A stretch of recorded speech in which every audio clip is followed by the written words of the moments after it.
Babalafia, wabawa,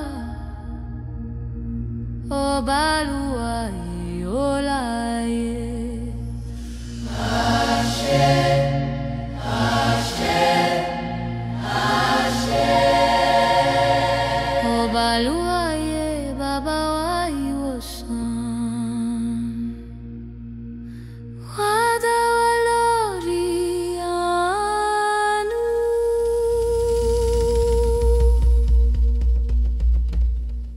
Awifun aye, pei wosande. Obaluaye, lororiwa. Todarum sile, tomu ilerawa. Iyanke omondu pe alafianrini no afefe. Obaluye, cura meu corpo e minha alma. Ô Molu, traz tua luz de renovação. Obaluaye, olaye. Babalafia da miniano. Tomochi toi no arum. Tofi more da eloria do pé fuanure. Obaluaye araile injesha. Shiona fuilera. Babalafia, Wemi pata pata nino arum. Obaluaye.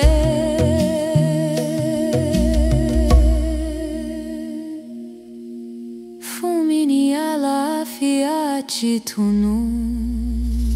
Obaluaye, cura meu corpo e minha alma. Ô Molu, traz tua luz de renovação.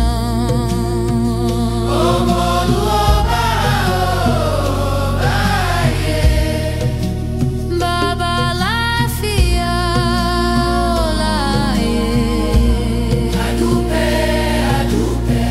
Funilera, fuano. Obaluye, Alafia.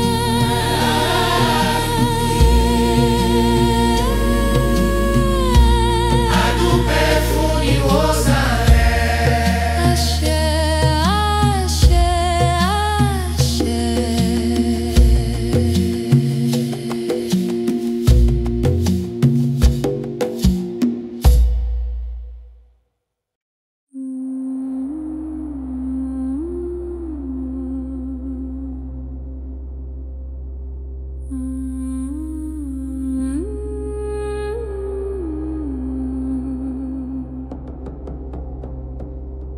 Molu obaraye,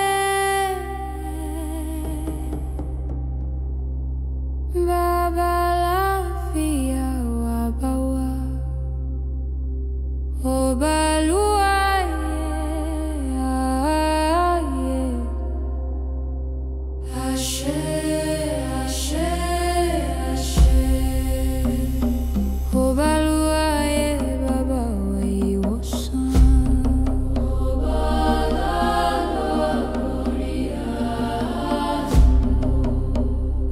Awifuaye, pei wosande.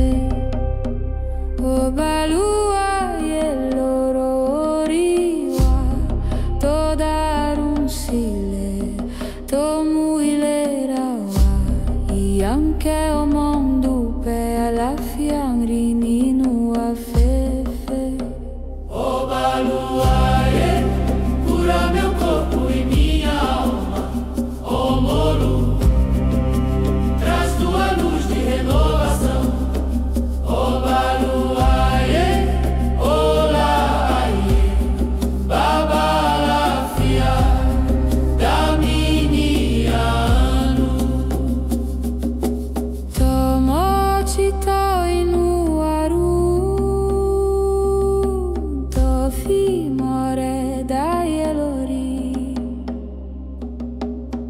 Adupe fuanure obaluaye araie Ijesha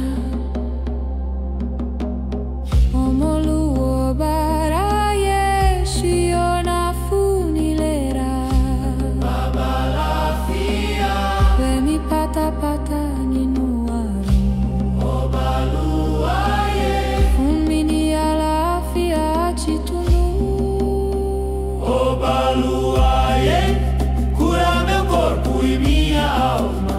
Oh Molu, traz tua luz de renovação. Omolu obaraye babalafia olaye adupe funilera fuanu Obaluaye funalore alafia adupe funi osare Axé